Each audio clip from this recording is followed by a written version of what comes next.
in their long hair, and they took care of it. They combed it before battle, they oiled it, they made it look shiny and beautiful, in order to impose on their enemies that they were indeed leisure class citizens who were free to devote themselves to, serving their community in war. So they took pride in that. They took pride in their appearance and especially their long hair. Next question. Did the Spartans have same-sex relationships? Yes, very much so. It's even been theorized that it was an essential part of Spartan citizen life. Spartans, when they grew up to adulthood, had to become part of one of the mess groups, one of the tent groups. These were exclusive groups, and the only way to get in was to be elected a new member by all the existing members. They had to be unanimous. If you couldn't get into a mess group, you lost your citizenship status. So this was existential for them. They lost all of their status and privileges if they couldn't get in. So the easiest way to do that was essentially to, as a boy, as an adolescent, to build a relationship with one of the adult Spartiates who was already in one of these groups, and to use that connection to be invited in, to basically be invited as the lover of one of the existing members to be acceptable to the rest of the group. I don't know if lover is the correct term though, because it may make it a little anachronistic. But anyways, I don't want to straw man him, so let's go. Say, yeah, that person is clearly okay. That person is somebody we know intimately, to put it lightly. And so the Spartans had a same-sex relationship. They made it a part of the way they organized their society. And there are many remarks to this effect. We know of several historical characters who were either completely besotted with particular boys that they met on campaign in Asia Minor or wherever else, or who were in relationships with each other and used that for leverage. For instance, there was somebody who tried to petition a Spartan king because his son was the lover of the king's son. So these kind of anecdotes that show how much these relationships were absolutely a part of Spartan society. And often it should be noted, these are not necessarily pederastic in the sense that they are between an adult man of advanced age and a young boy. Often the age gap between them was not that great. They might be between a boy of about 17, 18 and a man in his early 20s. So there was only a gap of a few years between them, because that was the time at which, these men were considered to be most attractive, but also when they were supposed to find a sponsor to get them ahead in life.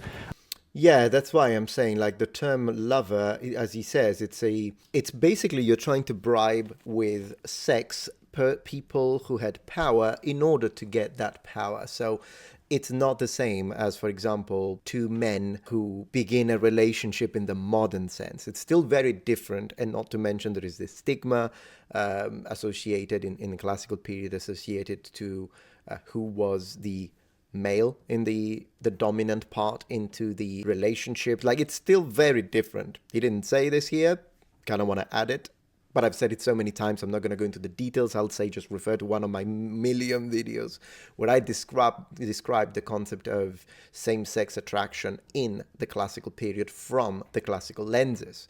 Because when we hear this, one way to, it's not that he said anything wrong, but I'm just saying, when we hear this, we might think, oh, okay, so basically you had gay couples and they were accepted and respected, and then everybody was open-minded. No, it depends, it varies. He's only talking about Sparta, of course. This would change depending on the period, and in reality, in periods there were people that were strongly against this, there were people that were okay with it. And I still think, do remember, when we talk about this, we're not talking about, these instances pertain to the upper class. They do not pertain to the entirety of the population. This idea that in ancient Greece, people were free to love who they want and marry who they want, it's nonsense. These are specific elements that have to do with aristocracy, people in power, and it does not have to do with the general population. I think the majority of people in ancient Greece, whether it be Sparta, whether it be Athens, didn't care about this idea of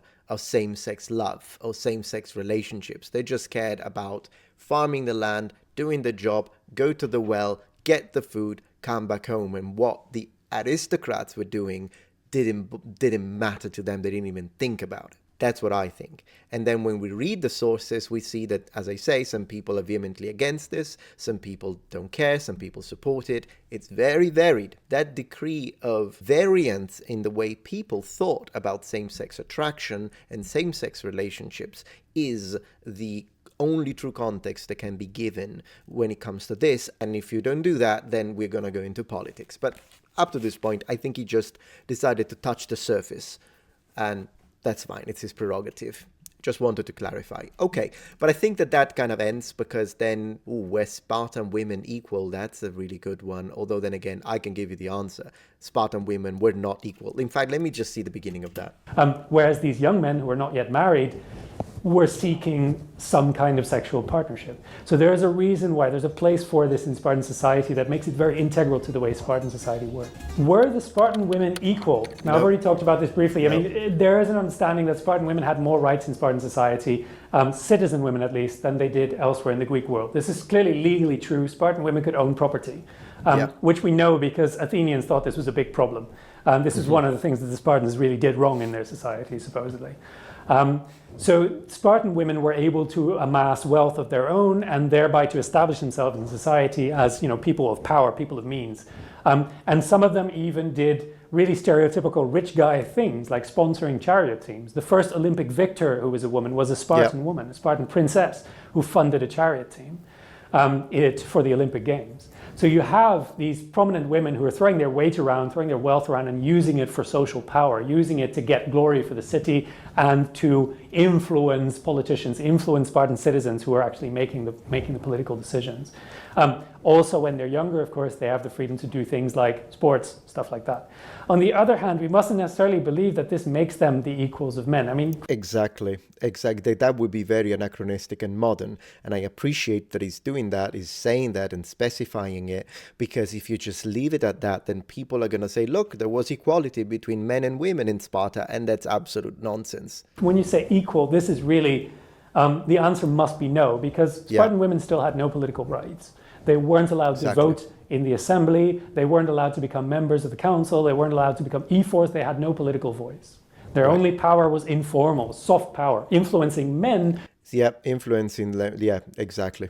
Who could then influence politics. So there's no way in which Spartan women were equal to men.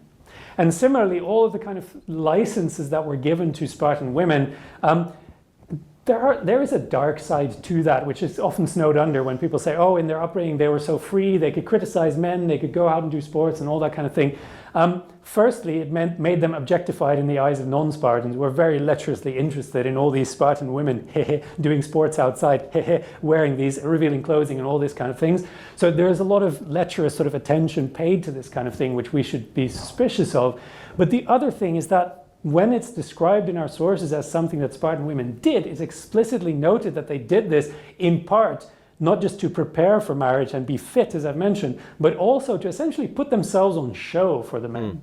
Like they were going out to display their bodies and display their abilities so that the men watching, as Plutarch puts it, would start thinking about marriage. Now that's a really nice euphemism when you put it that way, but obviously what that means is these women, it's a meat show, right? This is a cattle show.